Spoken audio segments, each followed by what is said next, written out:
Let's take a look at our new pallet. Today we'll load some bricks on it and see how many bricks it can carry. This pallet is exactly the width of one brick.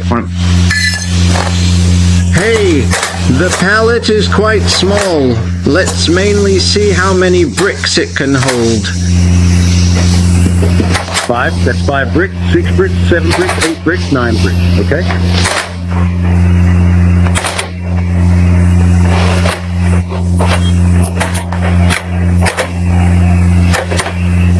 Give it back to you.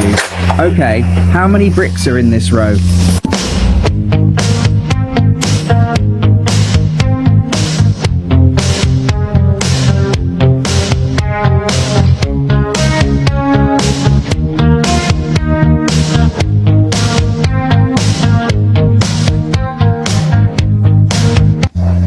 I don't know how many either. Can you help me count?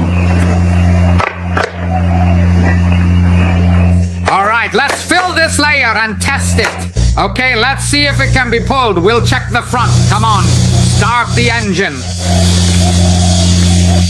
Come on, okay. Put it in first gear. Make sure to use low gear. High gear can easily damage the teeth. Here we go. Oh, no problem. Wow, it's working. Look, perfect.